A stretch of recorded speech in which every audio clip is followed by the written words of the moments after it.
What do you get when you cross a know-it-all newspaper columnist with an awkward, unsophisticated everyman? Yeah. Well, I'm just not sure about that right now.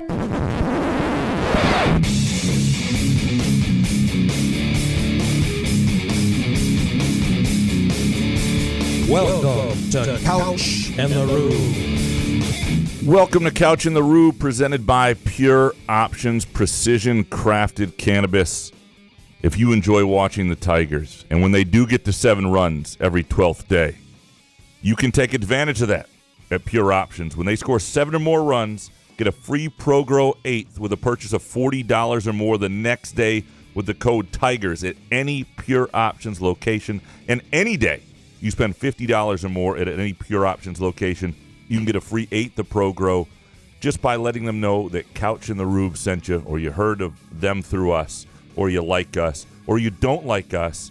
You think we're shit, but we are why you're there. And you listen to our show, so therefore you need lots of MGs. You can go to pureoptions.com to find the nearest location. And our Monday afternoon show brought to you by our friends at Muskox Quality Flannels. Go to gomuskox.com today. Check out their latest offerings, including spring offerings.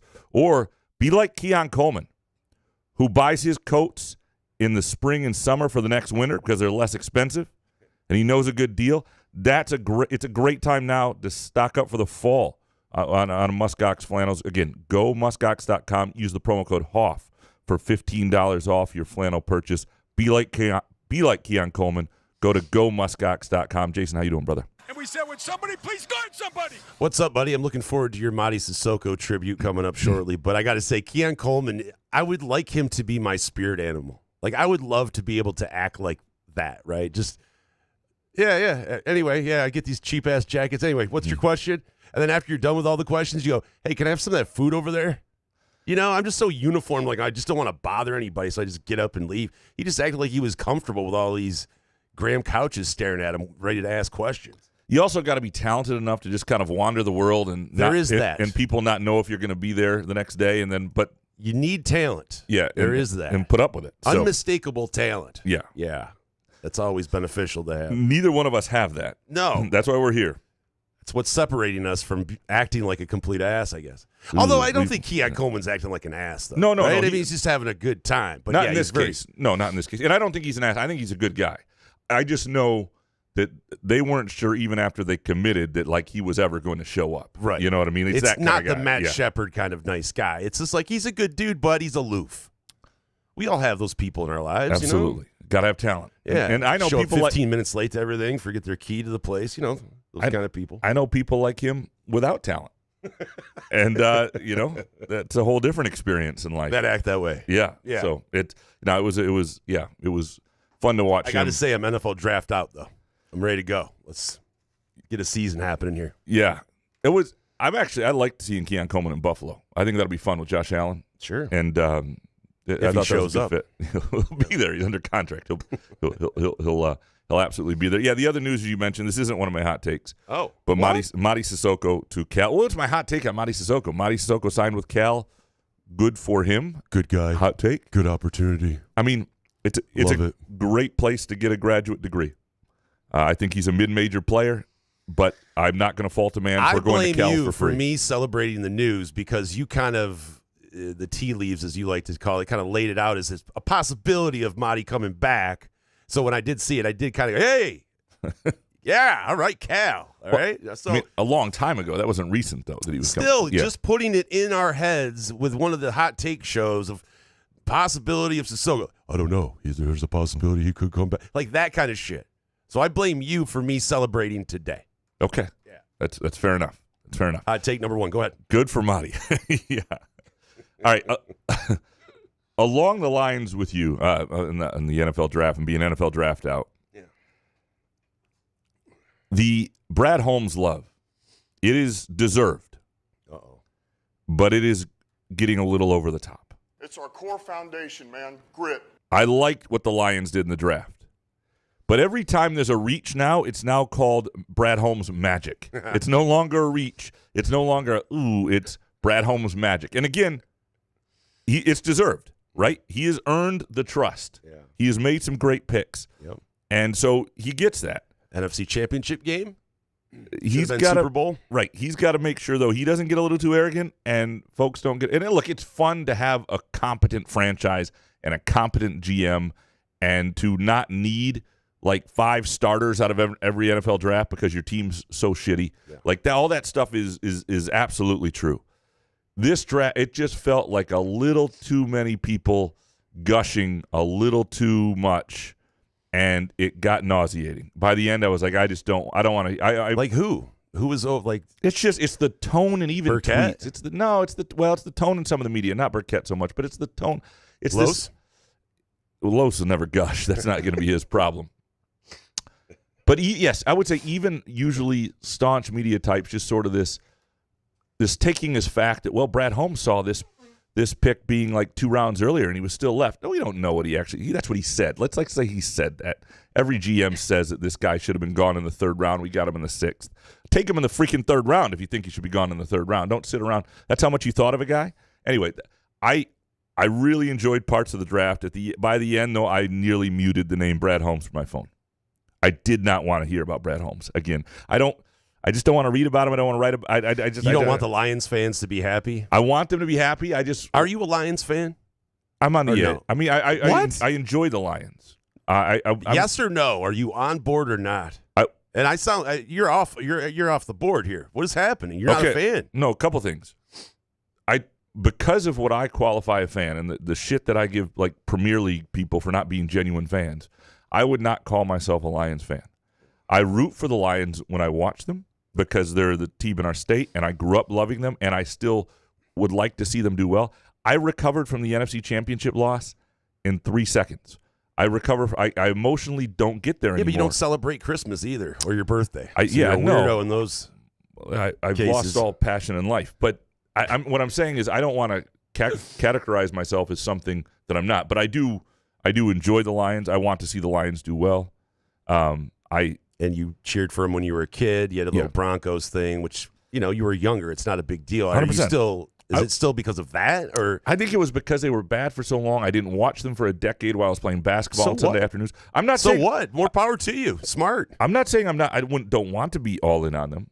I'm hoping this goes well. I would love to see the Lions win the Super Bowl. Is this a sports writer thing or something where you can't have a team or no? It's not. Can't cheer. This isn't some principled bullshit, right? Okay. This is just me telling you how I feel. That's all it is. I just feel bad for you because I love my fandom as a Lions fan, and it's been up and down and mostly down, but I feel great about it finally kind of turning around and having something to cheer for. And as you say, Brad, listen, man, I understand Brad Holmes. They mentioned all sorts of shit all day. You get sick of everyone. But Brad Holmes, I'm sorry, I'm just sitting back and relaxing because the draft, to get excited for the draft the past years, it's been ridiculous to do so because you just don't know what some of the guys, what's going to happen. And last year, Jahmyr Gibbs, you're like, what the fuck? Oh, great, a tight end, Laporta, Jesus. No, he's nailed it. One of the worst goddamn offenses of all time, and he grabs Laporta. He has earned it. He has earned he's earned the faith and trust, and I am happy that everybody gets to enjoy it. Yeah. I wish I felt that way. I'm not. This isn't and it's about not me. even his fault. They were in Detroit too. Come on. Everybody they're saying 800,000. I love how it grows by 100,000 every time we talk about the draft. There was 800,000 people there. At one time, or did people come back around? That's crazy. That 800,000 people would be. And I liked what they did with most of their picks in the draft, especially early on. I really did. And again, we don't know how these guys are going to turn out. There've been There have been years where they turned out great and we didn't think they were going to be good and vice versa. So, but just it seemed like really smart drafting. I'm not knocking. It's just at this point, it's just this sort of assumed he's the magician. And it's gotten to a point where... Listen, man, we haven't seen anything like this happen for our Lions. So I'm just... Yeah. Yeah, get a helmet because it's going to get worse. I'm the pushback right now. That's all. I'm a little... Contrarian. I'm a little... Just, I could just feel... You were going to pick Dan Campbell, but you didn't want to pick Dan Campbell, so you're going to pick Brad Holmes. It's kind of annoying me. I get it. Not him. No, it's the... I'd rather have the Mady tribute, but yeah. Okay, fair enough. All right, what's your hot take? Buenos tardes. It is time for the Detroit Tigers Gambling Update with Gramanito Couch and Jason Nick. You know, I went on a Tigers rant. I don't know if it was last week or 2 weeks ago, and I think someone was like, why are you ranting about the Tigers? And I go, like, I know. I'm just trying to come up with a take, and I didn't want to say Brad Holmes. I'm sick of Brad Holmes because, I mean, come on. Carmen Electra's hot. What are we doing here? But we got to gamble on the Tigers, Graham, and I'm proud of our boys. But they don't like playing well at home. So should we start gambling on them on the road? I mean, they have a 10-4 record on the road. And then after this series, what do we got? The Cardinals, a little homestand, and the Yankees and Guardians. By the way, the Guardians are tearing ass, so I don't know. But, I mean, should we start – because I think Vegas might give us a little juicier odds when we hit the road versus the Yankees and the Guardians. Yeah. So maybe we should start sprinkling around. But I have to say, like, against the Royals over the weekend – this team loves to just, fuck with your blood pressure. But I have to say, I am proud the way that they're playing recent.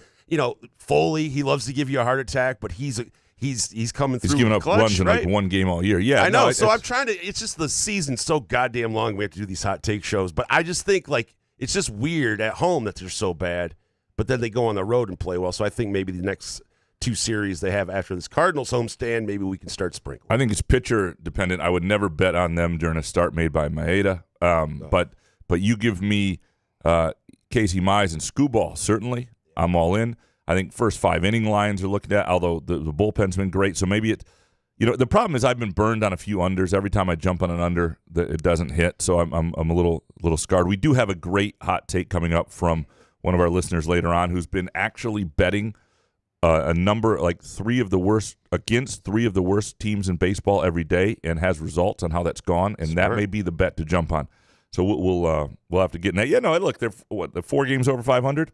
I'll take that late April. Yeah, better. There's been some bad baseball, but I think there's been more better baseball than there has been bad. There's some concerning stuff with Torkelson and stuff, but otherwise, I mean, overall, it's been not just Torkelson though. There's some of those guys when they put the batting averages up there, it's like holy shit. No, but most of these guys have any confidence hitting .098. Most of them weren't the first overall pick, though, and that's where it's concerning. But how do you do that, though? How do you sit there and pull the plug on Torque? You don't pull the plug on him, but I do think you not this season, right? You just let him go through. If he struggles, you send him down. No, you don't send him down. You just sit him for a game or 2. You try to work. You move him down the order if you need to. You try and take the pressure off him. You work with him. Get him to a Hawaii spot. Let's get him a slump buster.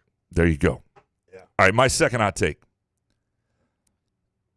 and I got into this the other day. And sometimes I can't remember whether I've done takes here or whether I was just on the phone with friends or whether it was over dinner with my wife. And if you like it, it's on Twitter, right? Sometimes. You fire it up. No. But it used to be that to become a blue blood, you just needed a coach that could carry you places, right? And that was the dream. And it's so much now more about your resources and your passions and how much how much resource passion you have, right? It's how much do the people with money that follow your program care deeply, and often that's also a reflection of the fan base at large. And I think because of this, blue bloods and teams, places that care deeply in both football and basketball, we see it, are going to have bigger. I know that the NIL world allows you, or the 3PS world spreads out some of the talent, but it also creates advantages at places like Georgia and Alabama and football, and then Indiana and Illinois. We see it in basketball in terms of paying in the portal. Now, if you're just flipping your roster every year and it's just this, you're going to be good some years and you're going to miss a lot of years, and that's not necessarily a great way to build a roster. But my point is this. We know MSU isn't historically a blue blood. It is somewhere on the have It's more a have than have not overall in college athletics. But Michigan State's resource passion is going to be tested over the next decade, like a lot of places, in both basketball and football, and maybe a little bit more, but basketball and football, it's men's hoops especially, and I'm not 100% sure where everything comes out on this and how happy people will be. I don't know yet if MSU has the annual football 3PS, NIL, whatever we're calling it, budget to contend the way it wants to. I don't think losing Derek Harmon and Simeon Barrow is a reflection of that necessarily, because number one, when you're trying to build a program early on and you don't have high expectations next year and you got guys who probably have a year left in college, I'm not paying them for a year with low expectations. I'm not paying $1 million for Simeon Barrow. If I was trying to win a title next year, I would. But so I don't think that says all. But I am very curious to see where this goes, and I don't feel like I feel confident that Michigan State is about where people think it is historically. Like it's above certain schools, and there are other schools that are a little surprisingly in trouble, like Iowa, where they don't have a really wealthy donor base in certain ways. But I think it is just something to really monitor now, and I think the next 10 years are going to be a test of MSU in ways that MSU has never been tested. Your passion is about pocketbooks, and it's not yours directly. NIL is not about fans so much. Now, there should be organizationally, universities and athletic departments should be about generating revenue from fans and organizing best ways to donate and all that stuff. That should exist, and that should be a portion of it. But the real money, the money it costs in football to do $10 to $15 million annually, and basketball to do $3 to $8 million annually, whatever it's going to be, that's going to have to be your big money, people. It's keeping them engaged. It's making them feel important. It's giving them incentives to do it annually. And making, first of all, I don't think any NIL that doesn't include tax breaks is the best way to do that. But MSU has chosen to go in that path right now with its primary NIL. That is what it is. Anyway, this is something that I've been thinking about over the weekend a little bit, and just as I watch different moves in college basketball, who's getting players in college football, who's not, where people are leaving to, and the programs that are, I don't know where MSU falls, and I think it's a pretty perilous time. I think there are programs that are in a lot worse place, but that was just something I wanted to get off my chest. But you speak of a guy like Simeon Barrow getting $1 million, and I don't know if he'll get that, but I'm just saying. I wouldn't just give an him example. But I'm Yeah. saying if you're Jonathan Smith and you're going, well, we need this guy to compete, and you're not getting that guy, or if you're close to a national championship, do you pay? But how do you convince people we're close to a national championship? So it's very confusing of what you can give these guys or how close you are, because if you're not in the mix, then what are you doing? Are you a national championship contender if you can't offer a guy $1 million? And I think it's easier once you've been in a program for a year. Like if I'm Jonathan Smith and I've got, like a lot of these guys jump in the portal to see what's out there financially for them, to see if they can get a better deal from their own school. And it's smart business in a lot of ways. But if I am a new coach who doesn't understand yet the level of compete somebody has, now maybe I saw them all spring, and maybe that I didn't like what I saw. Like that's the other thing too. If I'm going to invest in somebody, I got to know what they bring day to day. I got to know their impact. I got to know their mindset. I got to know they have grit, that they're not just in it for the payday. Like there's a certain type of player that matters too, and that's in all sports, and fit really matters, and need matters, and in young players, like to me, if I had a young, a guy who's a sophomore who I think's got 2 more years of college football left, that player is much more intriguing to me to pay than somebody who's got 1 year left. So anyway, I just think it's a scary and fascinating time, and I don't know where MSU lands on all this. They will land better than some, but I don't know if it's going to be quite where people want. And unless, and I think this is up to the athletic department to some degree, and I think it's up to the billionaire class to some degree, because I think there is a donor base too that's below the billionaire class but above Joe Fan that has to be really engaged to make this work. And there's only so many things you can offer to said donors, right? Of sideline passes and tickets to this, and I don't know. When do you see it changing? I mean, in the off season, is there going to be meetings? Are we going to try to get something together? I think what will happen to some degree is, and MSU had a pretty high NIL bill they had to pay this spring, from what I understand in football, and so I haven't heard anything that they haven't met it, but it was, the stuff's already happening. Like, the question is, can you continue it annually? How much are you willing to go get sort of on the free agency market? And then what happens, and how quickly can we get to a place where their players are employees and their contracts, and it's a little different dynamic, and it may still be a year-to-year thing, but maybe there's some other options. Maybe are ways to have better stability than there are right now. What's your third hot take? Well, we all know Roger Goodell's a penis, but he did finally talk to Pat McAfee. I don't really watch the Pat McAfee show or listen to it, but I did want to see, because he's been campaigning to have Goodell on because he wants to talk about full-time referees and gambling. And I didn't really hear it until this morning, but I'm going to play a little bit of his answer about full-time referees. Talked about this yesterday. I'm excited to hear. Monday we'll release the video. Bill and I talked about it yesterday. And we did a little bit of that right before COVID and stopped it during COVID just because of the circumstances. And we didn't see a difference. It doesn't mean that we did it right. So we still look at it. But I'm also sitting back and I'm watching a lot of playoff basketball, hockey. I'm hearing a lot about officials, and all of those guys are full-time. I don't know why that's funny. But so do you believe that, or is it just the NFL is cheap? And then he talks about gambling as well, and he talks about, well, we didn't decide to make it legal. He didn't take any onus of, we air these ads. These ads air during our games every half second. You can go to any game and gamble your fucking mortgage away. He's like, I don't know. We didn't have anything to do with making it legal. We're just capitalizing on it. So it's just ridiculous. But the full-time referees, you are a multi-billion-dollar company, and I've said this before. I just don't understand why you wouldn't want full-time referees watching these guys work other jobs. It just doesn't make any sense. So here's one argument for it, and I'm just going to give it to you.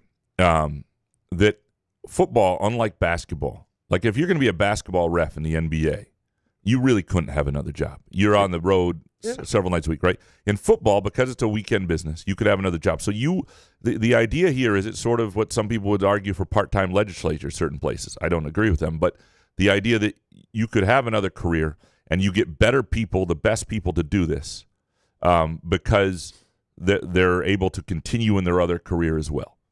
And so if you said you have to be only an official, this is your full-time life, how many of these people would you lose that you really value and you think are good at their job? That would be my argument the other way. And I'm not saying it's better or worse, but I'm saying that might be the argument. I just think it's crazy that we sit there and talk about the calls and the refs all the time, and to have a league. I mean, this isn't like an XFL or some shit. This is the NFL. You are an NFL referee. You should be full-time. Any referee in any of the NBA, NHL, why can't you make these guys full-time? Their jobs are high pressure. Should they have to go out and work another full-time job while being a referee? It's just crazy. All right. I hate Roger Goodell. One more quick take before we get to some really good listener hot takes. Tweeted this out today. I have a new pet peeve. It's up there with 6 fouls. It's up there with a lot of my quote tweetings. It's a lot of my stuff. I am becoming increasingly annoyed with reporters and media types who, after something happens, tweet out that they knew this a month ago or they'd been hearing this for a while. Like they're in the know. Then if you don't have it, you don't have it. If you have it, tweet it, share it, write it. If you don't have it, you don't have it. And I understand sometimes there are delicate situations and you can later have a conversation about, look. Like Mel Tucker. We sort of heard this, but the idea, it's just right after it happens, this we've been hearing this guy might sign. We've been hearing that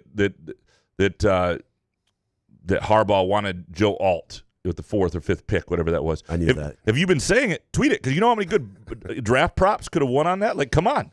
If you know something, say it ahead of time or shut up, right? Just be quiet. It's just such a smarmy look. It's annoying, and it's one of those things, and maybe I'm at that time of year every year where I don't want to be a journalist. I want to work in and I don't mean this to sound like I don't have a great gig, but 2 months out of the year I would rather, and I once asked an editor at the Kalamazoo Gazette if I could do this, I'd rather work on the loading dock or drive Uber or something like that. I just do some mindless. This is a guy that never worked on a loading dock? I've worked in a warehouse. I've driven a truck. Yeah, I enjoy that sort of work. I'm not saying it's not. I think it's good for me to have different types of work. It makes me appreciate what I have year-round. What I'm saying is, so I get to a type of year where I get crankier about reporters and journalists and annoyed by them, and maybe that's just today. But I think this is going to be a thing for me. It drives me nuts. I want to get it out of the vernacular. If you didn't say it beforehand, don't say it after it happens like you already knew it. I have a quick bake take, if you don't mind, for Pure Options. And this is purely baked because I brought it up to Therese last night, and she goes like, you got to put that for a bake take. How do we not – I was watching some of the tornado coverage and rip through Oklahoma, and it does rip through the Midwest, so I'm kind of scared of tornadoes. But I was just thinking, like, how do we not have anything that we could either like a tack strip? Like, what do they do when the police chase someone and they throw down one of those strips that knocks the tires out? Yeah. Like, how do we not have a tornado, something or other, or something that we could weather? What will we put it in? Like in a cage? Listen, I haven't flushed this whole thing out. I'm just bringing it to everybody right now. I'm just telling you what I was thinking. It's just a curious kind of thing. Like, we don't have any advancements or like to diffuse tornadoes at some point. Put some like sort of strip down to disband the tornado and watch it go. Whoo, Chris Heaslett, get on it. That is as baked to take. Are we even thinking about it? I mean, yeah.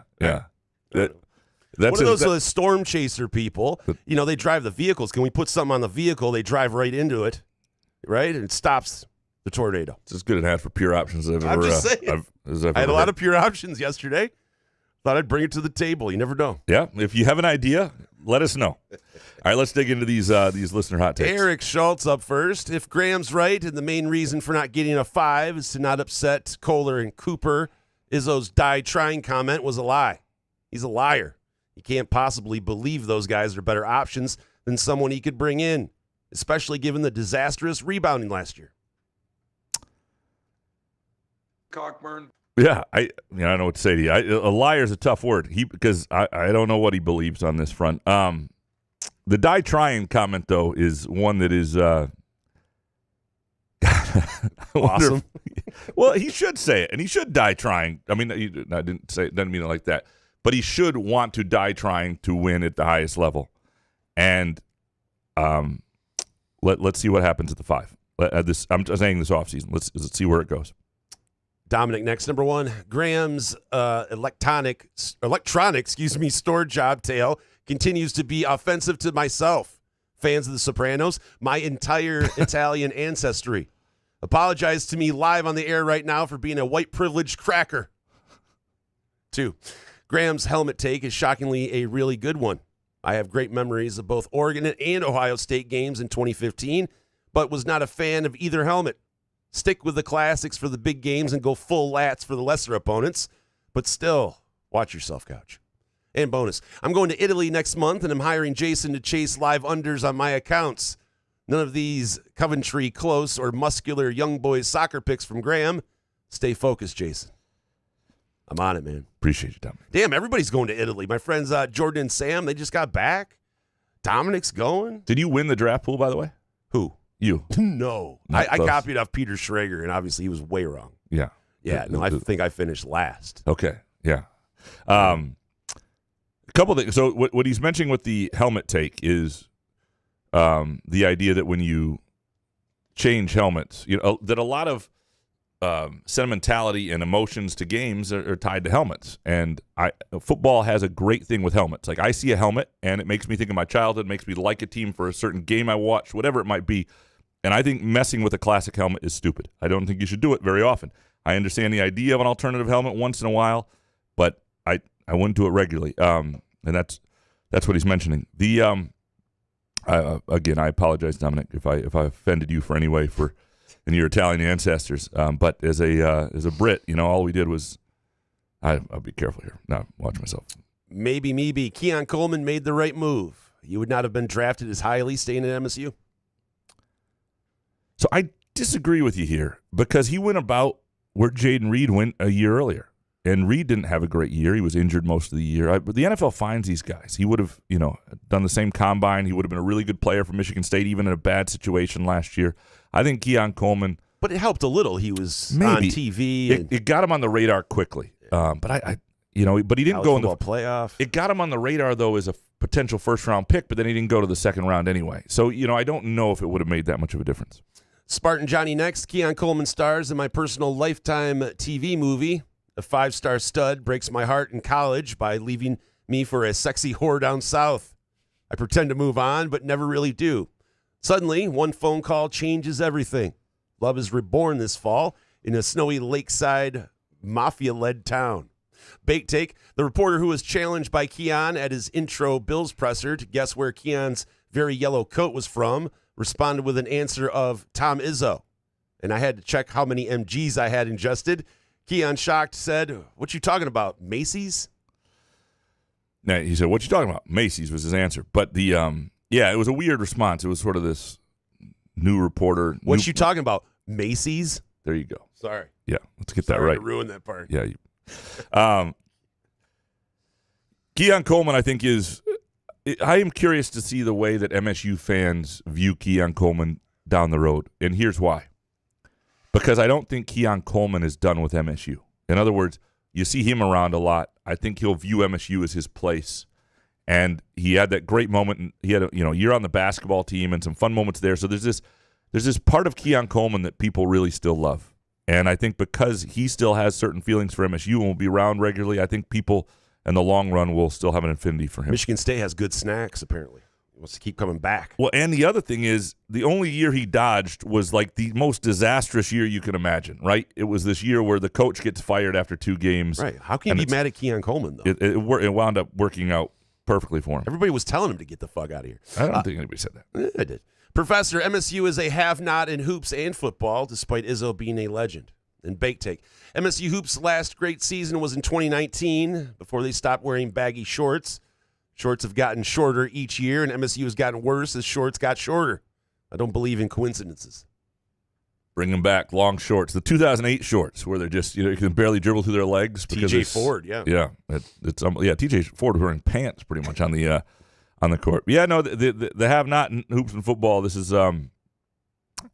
true. This is to a degree. They are a have-not in football and hoops relative to,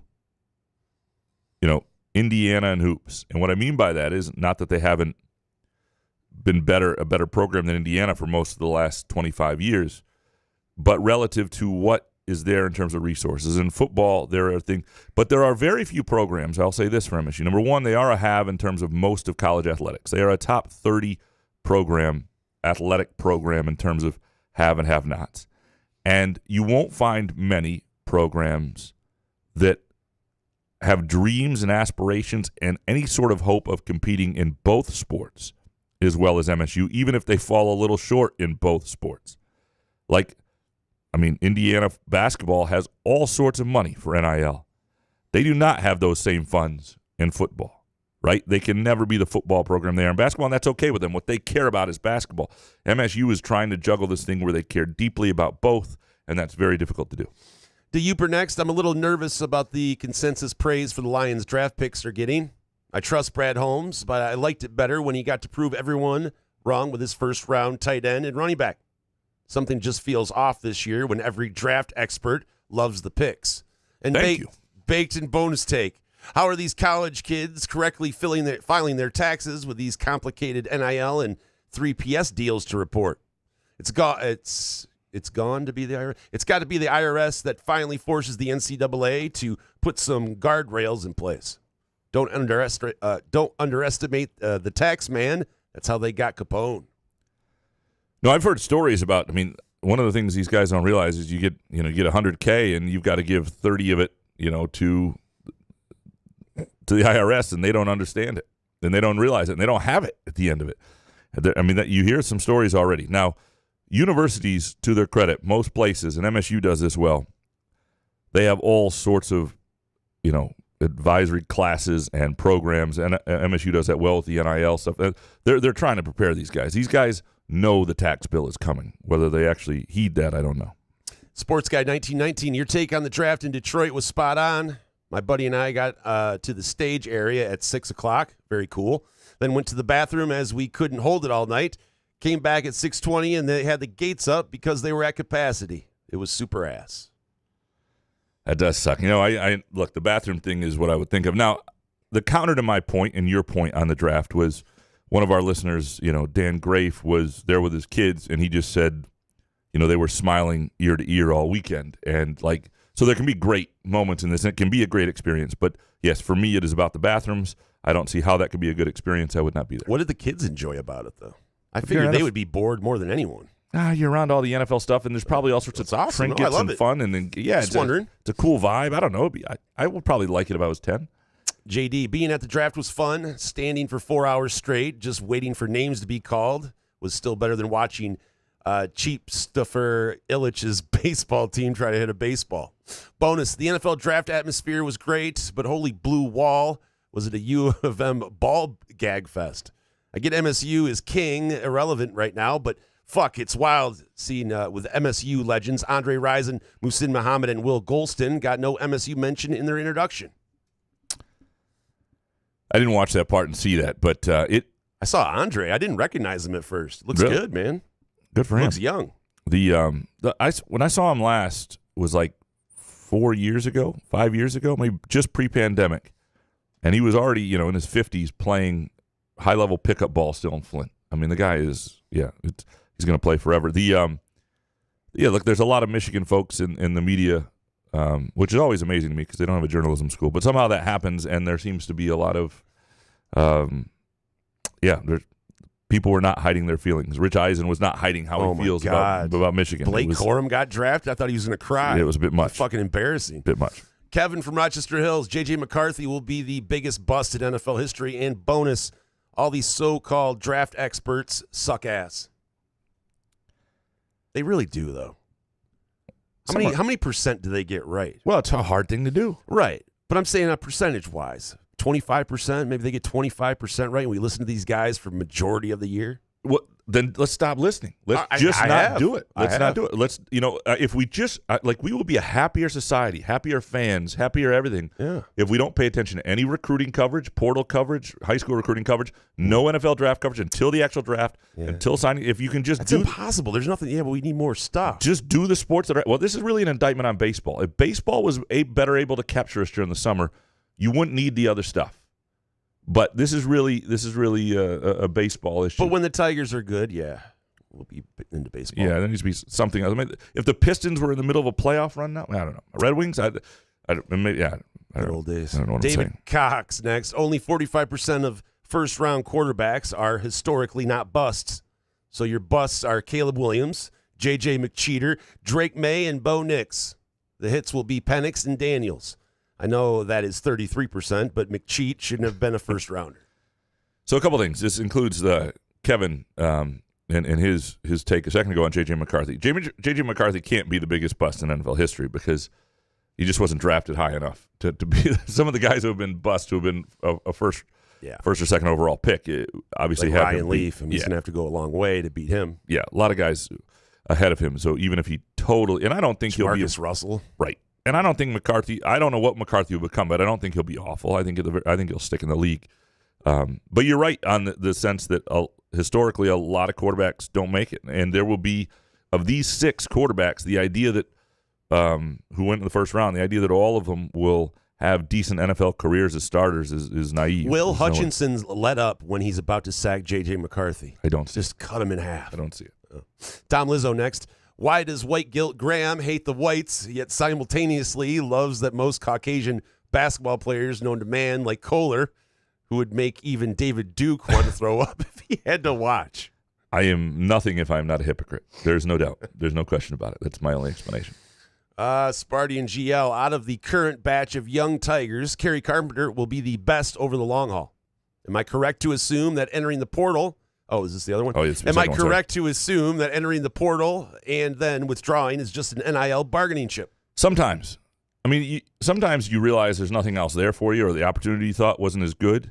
But a lot of times it is an NIL bargaining chip. And it's not awful business, except I do think there, especially if you're not a headliner player that people really want, there is a danger in it, because I do believe the second you enter the portal, you are giving up your spot on the team. And there is nothing wrong with a coach bringing somebody else in, be it a freshman, be it another transfer, and taking your spot. When you enter the portal, you are giving up your spot. So and I think that more and more needs to be utilized to prevent that from just being a bargaining chip. Like if and that's something kids need to realize, and some probably have the hard way.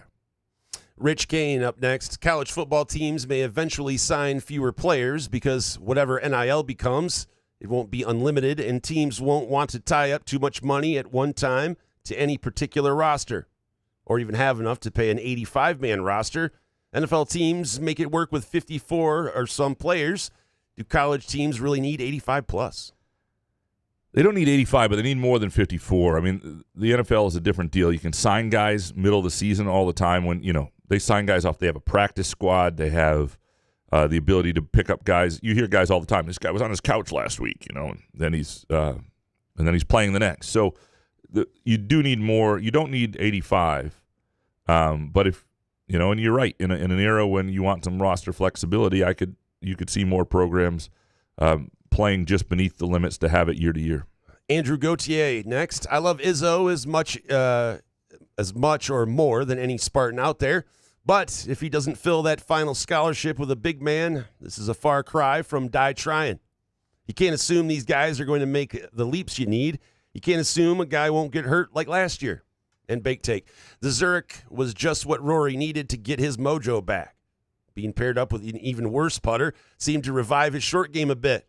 He'll lift a major trophy in 2024 and hopefully provide a proper challenge to Scheffler for the next few years.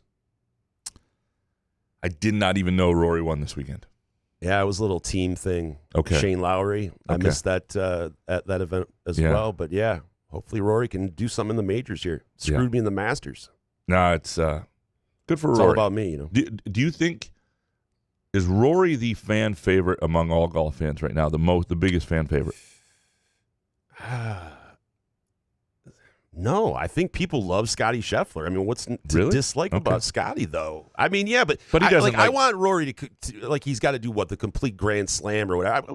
I like Rory, but I just don't know how many people are really, because he really kind of is never.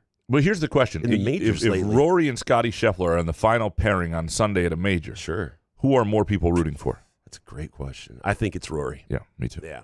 Honorary Red Wing Stan next. I'm constantly in popular Lansing locations and have yet to run into Graham. Starting to think he's all talk and actually stays in his little West Side paradise instead of getting out and about. Baked. Lakers will be the first team to come back from 3-0. And bonus, pray for Chad Latz. It sounds like Chad's having a rough go right now. Yes, he is. Yeah, so shout out, Chad. Yeah. Keep your head up, man. I don't see the Lakers coming back, but the Nuggets are a little dinged up right now. I don't know. I could see them winning another game, and all of a sudden it's 3-2, and everybody goes, ooh. I could see that happening on Monday night. First of all, you're right that my West Side paradise is a paradise in that neighborhood. But I'm out and about. I'm here and there. And you let me know where you are, and I'll start being there more. Weird. Yeah. All right. What do you mean? Weird? I don't know. It's just weird. I mean, look, if it's I definitely wind up at Front 43. I definitely wind up at Midtown Brewing Company a fair bit. A place with food, you'll see him. Yeah, and Harry's on the West Side, and I'm out and about. If they've got good food and drink, maybe you should announce on Facebook where you're going. It seems a little no.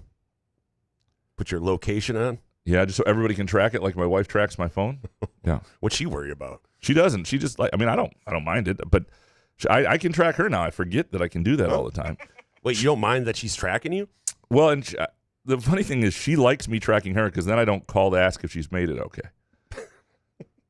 You know what I mean? She's like, romantic. You have the ability to know if I'm here. Oh, God. She just sees Graham on the phone. She's like, oh, shit. Yeah. Spartan 18770. College athletic departments will soon face the unthinkable decision of eliminating or reducing its revenue sports. With a higher cost of living, a continuing decline in student enrollment, and the trend of paid streaming, fans will not be able to afford to be fans any longer. The real test for me will be the first test. Is people may stop liking elements of college athletics as much and stop participating in certain ways, be it listening to this show. Hopefully we'll still provide fun and entertainment in certain ways. or stop going to as many games or as many streaming services, or just being less engaged. You don't pay attention to recruiting. You don't pay for rivals anymore. You don't pay for On3 or 24/7. But the real test becomes if the eyeballs dip in not just when Alabama plays Georgia, but on regular games on Saturdays in both football and especially basketball and football, and then as they're trying to do the new media rights deals 6-7 years from now, if they're having a harder time bringing in revenue, and that'll be one test. Now the other test long before that is if players become employees or you're paying NIL from school funds, and all of a sudden you don't actually have the money to have broad-based athletic opportunities, and what that means for other sports, and what that means for fans who will be annoyed that other sports go away because you got to pay for football and men's basketball and such. Nate Rhodes up next. Number 1, Detroit's secondary will be just as bad because they have no weapons on the defensive line other than Hutch. 2, NIL constituents will switch to contracts for a set number of years. If you want out, you have to buy out of your own contract. And 3, Izzo doesn't need to use the portal. Him not using it much should give him a leg up in high school recruits. He just needs to recruit better and bigger centers than the 6'8" guys we are used to seeing down low. Well, there's some truth here. I mean, obviously, if Izzo had really good sound, if people trusted the centers that he had recruited out of high school, and those guys had produced at a pretty decent level, and they wouldn't need to get anybody else out of the portal, right? And so that there's absolute truth to that. If you can not miss ever, then you don't need the portal. You're going to miss though, and or you're going to have guys who aren't ready and timelines don't match up, and that's where the portal can be a tremendous advantage. And we haven't seen. I think the Frankie Fiddler was a good get for next year's team, but we haven't seen Izzo maximize that based on his brand and his resources yet. And I think that's where a lot of the frustration lies. Bobby, the Lions will have the worst quarterback situation in the North in 2 years. All right. Well, what happens in those 2 years, though? Yeah. So if they get a Super Bowl, you're good. Absolutely. So will Lions fans be like I have Cub fan friends who, after they won in 2016, they weren't thrilled with the next few years and the way that didn't wind up being a long run. But that was such a joyous occasion that they just sort of blacked out for a few years. Fantastic. Well, I'm ready to black out. And you won't even worry about the but next not years. being for how long? Like we talk about, I mean, we only have so many 5-year plans left. I don't want to, it doesn't mean you can just for another decade just shit on me as a fan. Well, and here's the thing. The Lions are a window franchise. Because and there's nothing wrong with that. Most teams are. But what I mean by that is they have Jared Goff. Jared Goff is not an elevate the players around you, keep you in contention even when your roster is not as good, Burrow, type player or Mahomes type player. That's not who he is. And because of that, he needs the roster around him to be good, and those rosters have windows. We've started to see them pay players who they absolutely should have paid. Those guys are in their prime. They're part of the core. That's 100% there, but you can't pay everybody, and that's going to start to become an issue. Their roster will start to get worse at some point because they can't afford players, and that's why the drafting's important. That's why the Brad Holmes magic is important and all that stuff. Yeah. But at some point, the window will end, and they will be bad again, and that's okay. The dream is to have a quarterback who can allow you to skip through windows, and the Lions don't have that. That's just what it is. There's a rumor that Hendon Hooker is really not developing, but that's just. Who knows? Well, most guys who are in their early 40s are done developing, and Hendon Hooker is. So that's not a surprise. Wait. Hold on. MZA next. One of Carson Cooper or Jackson Kohler leaving MSU would have actually been a positive, given that it would have forced Izzo to get a center from the portal. I personally believe that neither of them will take a significant enough leap next year to justify not getting a center, thus another middling year. Yeah, it's if that were to happen, it'd be an issue for Izzo, and it'd be like I said, was it last week I said I can't even remember what I said. I do so many hot takes now and quick takes, but I think I said it in the quick takes that he's going to lose the faith of a large segment of the fan base, and at some point it will, won't ruin a legacy, so to speak, but it will be part of his legacy that at the end he didn't see what other people saw. He didn't maximize his opportunity. If that happens. Now I don't think he's trying to screw you over. I don't think he's trying to suck. He is not trying to have a middling year just to say, yes, I fucked over MZA on Twitter. That guy doesn't get to have a center. I think he thinks these guys can develop, and maybe they'll still add somebody. Maybe they still will. I think they need to. I think they need to add somebody who can help them defend and rebound and can play both positions, and I think there's a way to massage that with a current roster. He may know dynamics to that make that more difficult. He may have his reasons. He may really think this is going to work, and we'll see which way it goes. Ryan Schultz, all of the MSU's best teams had great rebounding. Cooper and Kohler have shown no capability to produce at a high enough level. Izzo decides to depend on them, and Couch's response is, well, it's a gamble. We'll have to let it play out and see if it works out for them. My point is, stop telling us that Izzo's gamble would make any damn sense. You're paid for your opinions. Here's an obvious one. If Tom thinks these centers are good enough to compete for a natty, he's an idiot. Respectfully. I am paid for my opinions, and I give them. The Schultz bros come at you. Yeah, no, I respect them for it. I like their. I respect. Scarier than the Jokic bros. These are these are hot takes, but they're also I respect everybody's opinion on here, and most of them pretty good. Yeah, no. When I think it's time to write something, I will write that. I've written my opinion on this quite a bit. The idea that I thought they needed to add a center. I've written that it'll be a risk, obviously, if he doesn't. And if ultimately, when this plays out and the portal closes, I believe, Wednesday this week, and we'll see if anybody else at MSU gets in the portal. We're seeing guys get in the portal late. And if nobody does, and that's it for the roster, then I'll have a take on it. And we'll see if you agree with it or not. But one of the things I can't do is just rush a take every week, have another take like, what the hell, Tom? Where's it? Let's go, man. Clock is ticking, Tom. Yeah. I mean, it's yeah. I mean, this is why. Cockburn. Yeah, that's the job is to say what you think, to hold people accountable, but not to be an emotional ass about it. And I try to have that, toe that line. David Jackson next. If Izzo does not bring in a 5, any 5, as long as other Big Ten schools also wait, fuck it. Let me try this again. David Jackson. If Izzo does not bring in a 5, any 5, as long as other big schools also want him, and Michigan State's standing pad on its roster fails to win the Big Ten, then Izzo's legacy will be irreparably damaged. Better to try boldly and fail than to sit on your ass and fail anyway. Bait take. Izzo should have been the bigger man, kissed and made up with Hunter Dickinson, and made him as our 5 last year. That would have been your conference champ and Final Four representative from the Big Ten. Yeah, I don't think Izzo's going to ever poach Michigan's roster. You're just going to have to deal with that. That's a hot take, David. But it's to your first point though.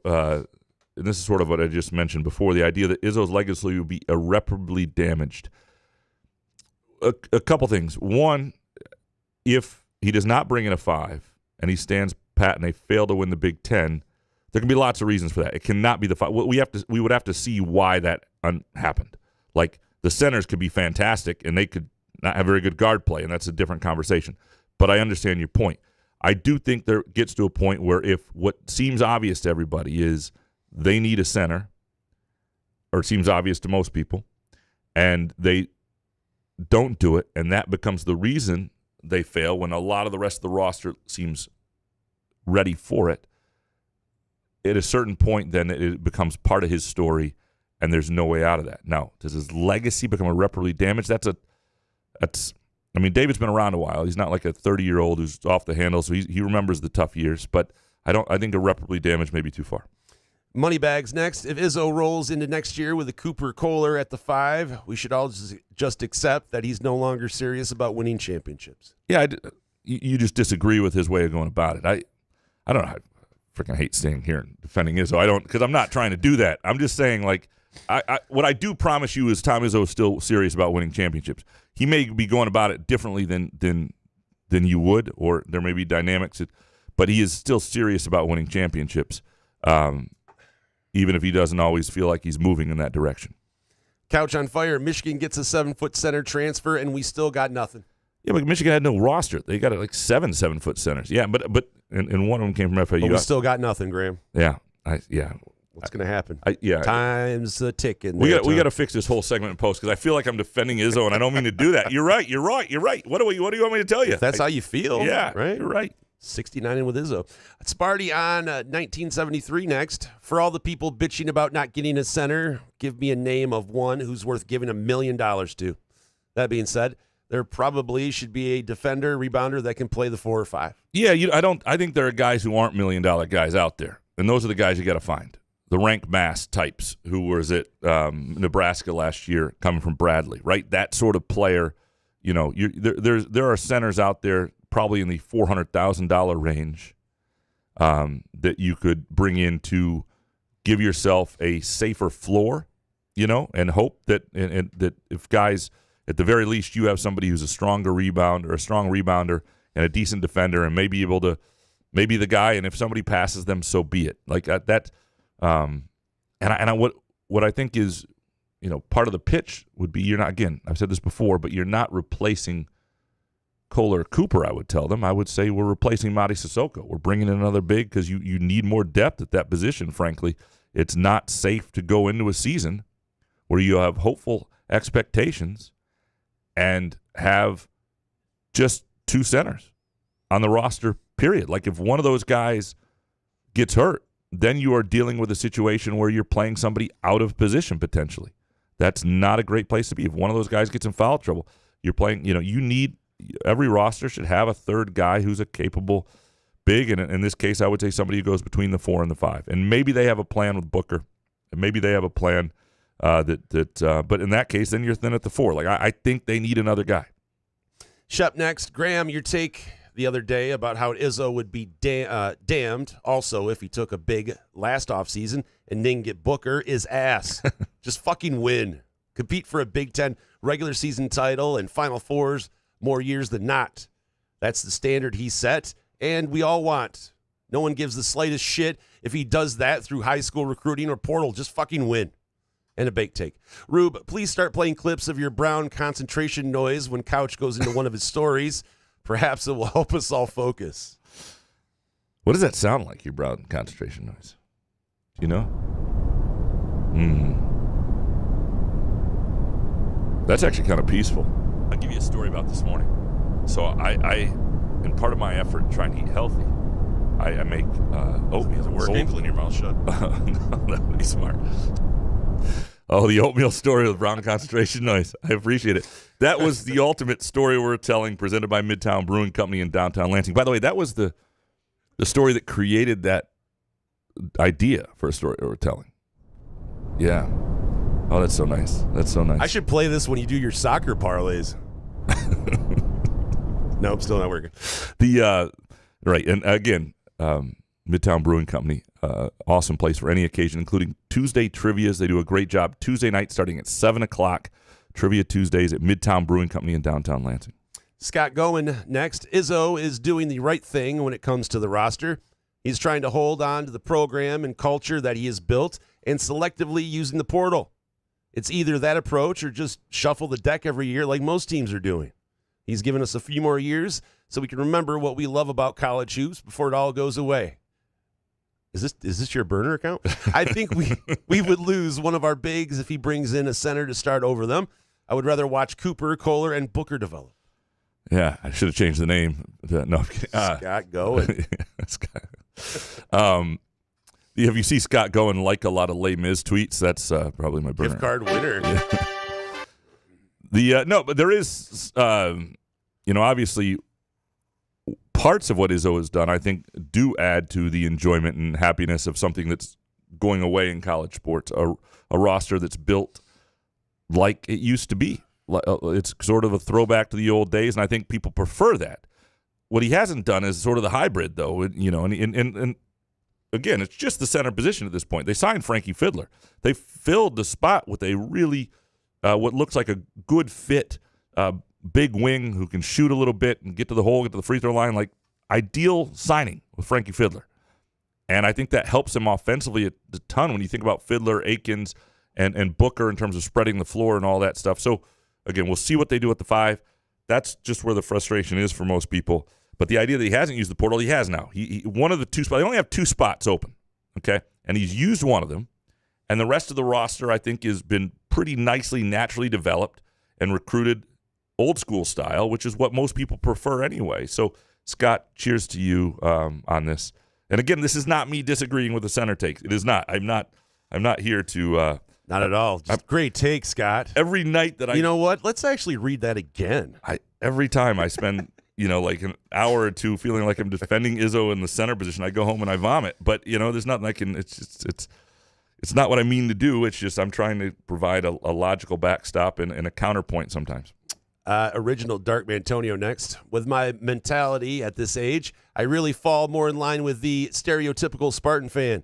Blue collar, get the job done, nothing is free, etc., rather than the stereotypical Michigan fan, entitled, snobby, etc. But no way I could ever root for MSU. Or I could never root for MSU. Okay. Yeah. You got it right. All right. Look, there's a stereotype to the Michigan fan. And sometimes they play into it, sometimes they don't. And mostly they do. This last year in football season, they did. There's no doubt about it. Varsity softball dad, it's wild to discover that for someone who belongs to the newspaper guild, Graham is anti-labor. You know where there's a no-tip option on every POS you use? Stop being a Sigma and look that poverty trash right in the eye when you press that no-tip button. You don't have to tip. Varsity softball dad, hold on a second. We're not talking about not tipping. It's just that it's asked about every time you pick up a takeout order or just everything now. It's like not that we don't want to tip anyone, right? And I'm an over tipper. Yes. I do tip. I make my own salad, and at the end of it, after making my own salad, I tip like $6 on a $15 or $18 order because I don't know how not to tip 20 to 25%. You're scared of varsity softball, Dad, coming at you. I'm scared of the karma. I tip now. Yes. I am not anti-labor. However, I am also not part of a newspaper guild. We are not a union shop at the Lansing State Journal. And while I am pro-union, I am not a fan of. I need to be careful here, but I'm going to say what I think. I am not a huge fan of a lot of the people who are in newspaper guilds. The behavior. I will say this to young people in their 30s and 20s who complain about their salaries and hours in newspapers. Make sure those complaints and the time you spend on the union isn't part of the 40 hours a week you ought to be reporting and writing, because I've been around this behavior. I've seen it. It annoys the shit out of me, and it makes me want to be management. I'll say this. There is more whiny bullshit behavior from journalists and newspaper guilds from 30s and 20-somethings who really haven't put in the time yet to be abused in those. Abused is the wrong word, but you know what I mean. Anyway, we'll fix that in post because I don't think that's going to go well. But that's just how I feel about things. What's your feelings on black licorice? Don't like it. Some dude next. I'm terrible at gambling, but gambling's systems intrigue me. I'm on board in executing the official couch in the rube, betting against bad baseball teams. Or sorry, let me do this again. I'm really bad. 3, 2, 1. I'm so sorry, some dude. I'm terrible at gambling, but gambling systems intrigue me. I'm on board in executing the official couch in the rube, betting against baseball teams of ass system. Betting low dollar units starting at $5 and now $10 against the 3 worst teams in the Major League Baseball system, Rockies, White Sox, and Marlins, every game. I usually have to take the run line, always at 1.5 because the odds are really ass. Bets are 19 wins for 29 games so far. I'm only up $50, but this could project out nicely. Yeah, if you've won 19 of 29 games, that's a system that's working, and we need to get in it. 50. That's what's great about gambling. Well, I know because you don't. Well, he's only betting 5 and now 10. Right. Because it's sort of like my preseason football idea, where you don't want to bet too much on it. The idea if you bet the underdog on every preseason football game, you'll eventually win because it's all just a toss up. But this is more than a toss up. These are 3 awful teams. And he's 29 games in, and he's hitting it like 2/3. I'm all in. I'm in on this. I think I'm 100% in the Rockies, White Sox, Marlins against them every game. I don't think either of those teams are going to get considerably better. You may not, because here's the deal: as long as you're winning, like upper 50% of the time, you're going to feel the profit. And if you can bet like $20 a game, you'll really feel it. C-Dubs 91 hot take: Ford Field will host the 2028 Super Bowl. Bonus take: every rules expert needs to be fired. Looking at you, Blandino. And each challenge review should be timed. Can't overturn the play in 60 seconds. Call stands. Keep games moving. I do think you can do things quicker, and there are, like in soccer, they're going to an automated, a much more semi-automatic replay in terms of offsides next year in a lot of ways. So things are getting quicker. They should get quicker. There's no reason you can't get things done in 60 seconds and have headsets with. But if you had a 10-second slow-mo replay, I feel like you could get the play right. A majority of the plays in 10 seconds. When you watch it on TV and it's in a slow-mo, you go, oh, yeah, you drop that. But there's no reason to me, in football, in American football, for a ref ever to go over and look at a screen. That should be done elsewhere. It should be set in their earpiece, and that's it, and let's move. Like that would save quite a bit of time. Suburban Spartan dad A.J. Hoggard will be a 15-point and 16-assist guy for some six assists. Wow, yeah. Big East team next year, but MSU fans will still be happy he moved on. And Bake Take, the fact that Keon Coleman hasn't signed a deal to be the spokesperson for Macy's is yet why the malls are dying. Keon Coleman is holding out for muskox because Keon Coleman is a muskox flannel man is going to be the thing. He's going to bring muskox flannel to Buffalo, which, by the way, would be a place that personified, just like Michigan, the muskox flannel. Again, go to gomuskox.com to get yours. Be like Keon Coleman. Be like us. Be a muskox man. Go to gomuskox.com and again use the promo code HOFF, H-O-F-F, for $15 off your flannel purchase. And like Keon Coleman, buy your winter clothes now. It just makes sense, right? Be ready when the fall comes. I do think there's a chance, though, that to the Hoggard point, that he has a really good year somewhere. I just do. He'll have he'll be in a place where he's needed, and he's got a lot of talent. He'll be driven, and his numbers might look good. Matt C. with a quick one here. A.J. Hoggard will be playing for Oakland next year. Matt C. had more to this take, but it was really derogatory towards AJ. So I was about to say, there's no way this is Matt C.'s just his take. Yeah, there's certain heavily edited. It just felt a little much, felt a little mean. But and there's a chance he could play for Oakland. I mean, if I were AJ, I would love to play put up big numbers at a mid-major for a coach like Campy. It'd be a lot of fun year. Joshy, A.J. Hoggard will average more points and assists than Jeremy Fears Jr. next year. And bonus, Izzo losing out on the Anthony Edwards recruitment to Tom Crean is his biggest recruiting failure. That's when we all knew the game passed him by, when a former assistant beats him head-to-head.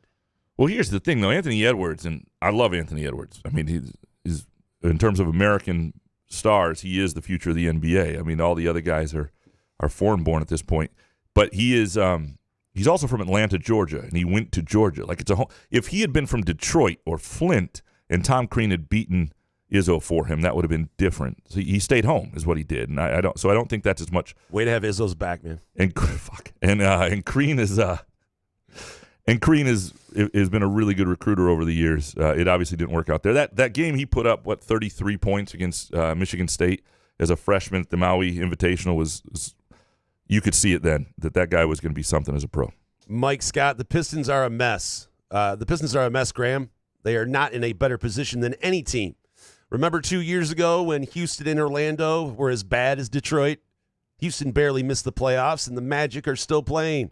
Fire Weaver. Start over. Trade everyone, including Cade. Ooh. Bake take. The Lions need to trade for T. Higgins. Next year's second and a future third. This is their year. The Central will get much tougher if Caleb and or JJ develop. I know they needed away their third? I know they needed away their third and fourth next year, but they need to go for it in 2024. So you're in a window, but you never want to have a one-year thing. You're not going to pay another receiver. You just paid one, right? And you've got a young receiver on your roster you're hoping to develop. They paid their receiver. You're not paying two receivers. T. Higgins? It's just the interesting. I'm not saying you're wrong. No, and he said bake take. So in your in your defense, I wouldn't do this. I wouldn't. While you want to go for it in 2024, you're not sacrificing 2025, especially in the NFL where you can have a year where you just get hit with injuries and shit goes wrong. I mean, that's the sport. You want to make sure your window, and if you're the Lions, your window really ought to be the next 3 or 4 years, and you want to make sure it is as much as possible. You don't want to give away second and third for T. Higgins. I wouldn't do. I disagree. Like trading Cade, he's the one guy. Like if you're trading Cade, you're getting a guy like Booker back, and I wouldn't. But I even don't know if I'd trade Cade for Booker, who's 28 years old at this point. I would look at packaging Ivy in that first-round pick and, if that can bring you back a, Ingram out of, get somebody like that out of New Orleans, maybe, I'd kick the tires on Booker. What do they want? And what do you have other than Cade? And obviously, if they want a point guard, then they're probably not going to want Ivy. They're probably going to want Cade. And if you're getting Booker back, it's a conversation to have. But otherwise, Cade is the one piece that I think you've done pretty well on. Graham and Ito Couch next. Number 1, I love you and Solari, Graham, but I got to be honest. I didn't make it through the last Spartan Speak. Not because of you both. You're awesome. I just care a lot less about this team, about the next season of college football, etc. The churn at MSU and college football have left me a whatever that word is. To Graham, check out Challengers with Elizabeth. Great tennis, romantic thriller. Came out this past weekend. And bonus, college football's imminent demise will only make the NFL and Jerry Jones more powerful. I am excited to see Challengers. And Elizabeth and I have not actually been to a theater in a while, so I don't know if we'll do that. But, yeah. A tennis thriller? Yeah. I mean, how can I not be there? Is that the Zendaya thing where she's doing the threesome? I think so. Yeah. Yeah. Well, that's the promo for it, right? Yeah. Yeah. Yeah. No, we'll be romantic tennis thriller. We'll see it at some point. There's no question about it. It's on our list. I appreciate the. No, I'm with you on the people care a lot less. That's one of the things that's going to start happening when you don't have the stomach to listen to something because you're like, I just don't think it matters. And I think Graham sounds like a doofus. So, but those two things together are going to be a problem for me. Gavin Haas, Tyrone Couch grows up to be an amazing politician thanks to receiving his dad's amazing storytelling confidence and bullshitting skills. Gains ground, though, using his Uncle Jason's story about his time being incarcerated. Young Tyrone, yeah. That would be perfect. Yeah. Appreciate you, Kevin. Spartan Dog 97. Coaches can end this portal nonsense by letting guys who enter the portal and transfer multiple times rot in the portal. A few high-profile cases of guys being left without a spot after the promise of a bag will settle things down. Yeah, I mean, you don't want to intentionally hurt guys, though. That's not the idea here. But you do need to. They need to understand their consequences, and some of it is, and I think there are. I think a lot of them have realized it. We just don't hear those stories. The problem is you get the national media folks who, every time somebody brings up the number of guys that get left out, they're like, yeah, but look at this guy. Look how well it is greener. It worked out great for him. And it does work out. You should be able to transfer. It's too bad you don't have to sit out. That voice was my worst. I wish we could just cut that. No, what accent? I don't know. It wasn't an accent. It was just. Sounds like an accent. It's how I think I sound to people when I talk, or national media folks. But it's like David Ortiz. There's just so many more failures in it, and it does so much more negative to athletes than positive. That I get there are positive stories, and I get that that other students in college can move, but they're also going after a degree in other parts of college. And you can say, well, sports are different. Yeah, maybe sports shouldn't be part of major college athletics. Let's have that conversation. But here's the other thing. A lot of the worth of these players is still also tied to the university they're at or the university they might go to. That's what creates the market as much as their talent. And so those universities, and they should remember that the system around them is working for them in certain ways. I don't know where I'm going on this, but this is just my random thoughts at the moment. Jay Riemenschneider next. Jason, you said your cousin was the dumbest smart person you knew, and you're right that graduating college doesn't equate to smart or common sense. Just memorize facts and pass tests. My wife is a nurse, and she's talked about so many so-called smart nurses that have no common sense. Yeah, I mean, you don't have to be smart to go to college. College is a good place where you can, if you're willing to invest in your own education and not just pass tests and memorize, and you do develop and grow a lot. I'm not saying it's a worthwhile endeavor. There's no doubt about that. But you're right. You don't have to go to college to be smart, and not everybody goes to college is smart. All right. Mojo Jojo, Bait Take 1. We need a Lats version of Passenger for the show. Lats is essentially a 21st century Iggy Pop. You know what? Need to have that happen. Okay. Bait Take 2. The NFL, despite having mayonnaise as its commissioner, is an incredibly run organization for a sport that runs less than half the year. I'm just as excited for the release videos. The Lions, Titans, Chargers were amazing last year as I was for the draft. Bait Take 3. 13-year-old Graham and Rube would be in awe of current Graham and Rube. I feel both of you have pretty cool gigs. What would 13? Doesn't suck. What would 13-year-old Rube say about you? I was thinking 15-year-old Rube because that's when I kind of came into my own. Going to Rochester, I just didn't have many friends, so I just listened to sports radio and call into the shows and write my own NBA previews and shit. So I would definitely be surprised of my life right now because it's exactly like when I was 15. Just add weed. My takes in the Sexton High School Zodiac were just as cranky as my takes today, and a little concerning that in 30 years that I've not really changed that much. But, yeah, we appreciate that, Mojo Jojo. Yeah, doesn't suck, man. Very, very, very kind of you to say. Very lucky. Mr. Benjen, the portal has turned a team sport into an individual sport. Getting a portal big helps MSU basketball team.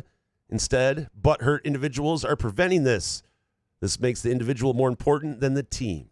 And baked on weed donuts take, MSU commit Charles White. I can't wait until he leaves via the portal or reopening his commitment before playing one down. Yeah, I don't really understand how anybody gets into high school recruiting and football these days. In basketball, it's a little different. Guys seem to tend to still wind up where they commit to, and it seems to be a little more traditional in that sense. And it's just a little the commitments seem to be closer to commitments. In football, it's almost not newsworthy. It's almost not a news story. It's almost not worth retweeting unless it's a really big player worth following. But if anything short of a 4-star kid, is it news before you show up at this point? I don't know. Hans Jurgen, are you going to read the first one? Number one, Yoda voice, apparently. The better your team becomes, the less interesting the NFL draft is. No, it would be the NFL draft. No, I didn't. Yeah. Okay. Yeah. How was that? Jason, do you think that Bill Beekman? Not as good as that. 2, watch out, Graham. Hondo has entered the columnist portal. Oh, shoot. What? 3, Sherbert is the espresso of ice cream. It's best in small doses. And bonus, gambling makes the shitty sports like the NBA, EPL, and Major League Baseball more palatable. Gambling does make a lot of things more palatable that you don't care about. There's no doubt about that. 1,000%. You're right on, Hans. Jake Hawkins, number 1, the city of Detroit should feel proud of doing an outstanding job of hosting the NFL draft. I had to wait till round 3 to walk around the area where the stage was. Didn't see the Lions made a pick, but still awesome to be there. Great setup around campus, Hart Plaza, wherever that is. 2, great calls by the Lions to re-sign Amon-Ra St. Brown and Penei Sewell and re-sign Jared Goff. 3, went to the Tin Roof Friday across from Comerica Park with friends. Saw a great cover band playing 90s and 2000s rock alternative hits. Their name was YGFCB, your girlfriend's favorite cover band. Jake, I have no doubt that you enjoyed the NFL draft. Did they sing April in the D? They cover that? Yeah. No, I'm glad to hear some people did have fun doing it. And it's my own worries about bathrooms and the amount I consume that I just don't like that. It's not for us. It's not for yes. Yeah. That's the way to say it. I'm glad a lot of people did. I know people obviously like that shit, like Jake. I see that and go, And I know that Detroit showed well, and I'm really happy for the city today. Lansing would have done just as well if you just give it to us. We'll show you. But that's. Lastly, the jerk guy. All these hot takes were shit. Just end today's show already. Appreciate you for that, jerk guy. Deal. Yep.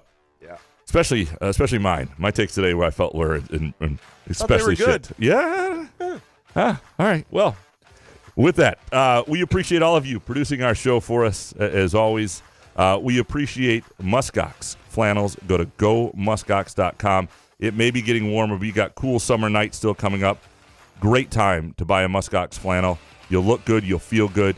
You'll look like Keon Coleman, who will soon be the new Muskox brand ambassador. Again, gomuskox.com, and Hoff is the promo code for $15 off. We appreciate Pure Options, and if you're still listening to the show, you are well aware of Pure Options. If you're listening at this point, you are about, 25 mgs in, I would say? 25 mgs in. Easy. PureOptions.com. And we appreciate Midtown Brewing Company. Great place for any occasion. We will be back on Wednesday, and we'll do this again. Good show, man. Yeah, man. Couch in the Roof.